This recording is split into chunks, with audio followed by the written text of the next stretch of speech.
কোচবিহার তুফানগঞ্জের ১ ও ২ নং ব্লকের মধ্য দিয়ে বয়ে চলেছে এই রায়ডাক নদী।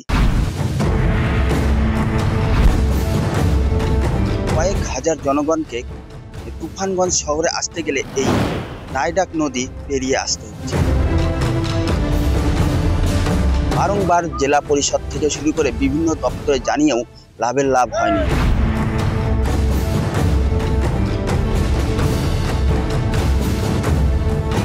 এবার দেখার বিষয় কবে এই জনগণের দুর্ভোগ কাটে।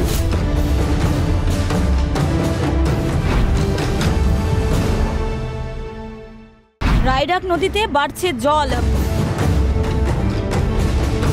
প্রাণের ঝুঁকি নিয়ে নিত্য যাতায়াত স্থানীয়দের। পায়ে হেঁটে নদী পেরিয়ে স্কুলে যাচ্ছে পড়ুয়ারা।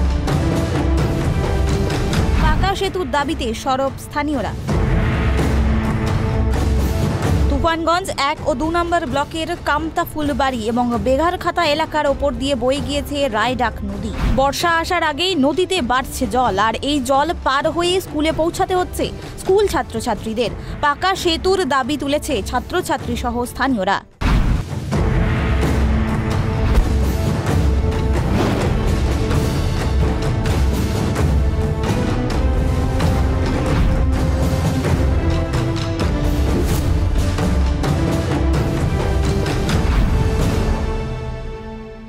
তুফানগঞ্জ ১ নম্বর ব্লকের নাককাটি গ্রাম এবং বড় কোদালি ২ নম্বর পঞ্চায়েতের সীমান্ত চিরে বাংলাদেশ চলে গিয়েছে রায়ডাক নদী। এই নদীর তীরেই অধিকাংশ ছাত্রছাত্রীরা তুফানগঞ্জ বিবেকানন্দ বিদ্যালয়ে পড়তে যান। প্রতিদিন গড়ে ১৫০ জন ছাত্রছাত্রী জীবনের ঝুঁকি নিয়ে এই নদী পারাপার করে।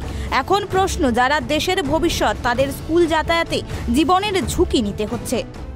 আমাদের স্কুল টিউশন করতে হবে, আমাদের পড়াশোনা করতে হবে। আমরা তো স্কুল টিউশন বাদ দিতে পারি না। আমরা জল দিয়েই আপাতত এখন স্কুল টিউশন করছি। রোজ যেভাবেই স্কুল টিউশন আমরা করি, জল দিয়ে যাই, রাত্রেবেলা টিউশন থাকে, জল দিয়ে আসি, জল দিয়ে যাই, এভাবে আমরা স্কুল টিউশন করছি।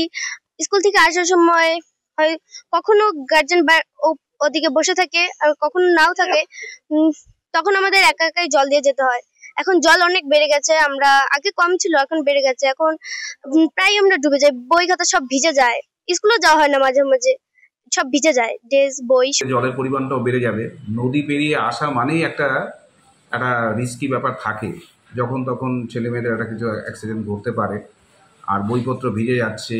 আমি এটাও শুনেছি গার্জিয়ানরা কোলে করে নিয়ে এসে নদী পার করছে। এটা সত্যি খুবই এটা প্রশাসনিক লেভেলে এটা দেখা উচিত। আমি বিদ্যালয়ের পক্ষ থেকে বলবো, এটা আমার তরফ থেকে যদি কোথাও যেতে হয় আমি নিশ্চয়ই যাব, এবং এটা প্রশাসনিক স্তরে আমি জানাবো। ভবিষ্যতে যাতে ওখানে একটা শাখা বা ভবিষ্যতে যাতে ওই পারাপারের কোনো ব্যবস্থা যাতে করতে পারে, তার জন্য যা করা দরকার আমাদের পক্ষ থেকে আমরা চেষ্টা। উল্লেখ্য, বড় কোদালি ২ নম্বর গ্রাম পঞ্চায়েতের বেগারখাতা গ্রাম। এক সময় গ্রামের ভেতর দিয়েই বইতো এই রায়ডাক নদী এবং সেখানেই ছিল বাঁশের সাঁকো। ২ বছর আগে বন্যায় তলিয়ে যায় সেই সাঁকো। তারপর থেকে এলাকায় আর বাঁশের সাঁকো তৈরি হয়নি। অন্যদিকে এই ঘাটে একজন নৌকা পারাপারের কাজ করতেন, তিনিও গত ২ বছর থেকে নৌকা ধরেন না। কার্যত বাধ্য হয়ে জল ডিঙিয়ে ছাত্রছাত্রীদের যাতায়াত করতে হচ্ছে। আজকে দীর্ঘদিন থেকে ৬ মাস যাবৎ নদীর ঘাটটা বন্ধ হয়ে গেছে, অজানা কারণে। জানি না আমরা কি কারণে বন্ধ হলো। আজকে ছোট ছোট বাচ্চারা স্কুলে যেতে পারে না, এক গলা জল হয়ে গেছে, মাঝে মধ্যে ডুবে যাচ্ছে। আমাদেরও ব্যবসার কাজে তুফানগঞ্জ শহরে যেতে হয়। এটা শহর সংলগ্ন গ্রাম, শহর থেকে ১.৫ কিলোমিটার দূরে। আমাদেরও অনেকেরই দোকান আছে। সারাদিন দোকান করার পরে রাত্রি ১০টার সময় আমাদের বাড়ি ফিরতে হয়। সেই ৮ কিলোমিটার লাঙ্গল গ্রাম, তারপরে মেসকোকা, কামাত ফুলবাড়ি হয়ে ৮ কিলোমিটার ঘুরে আমাদের বাড়ি আসতে হয় রাত্রে।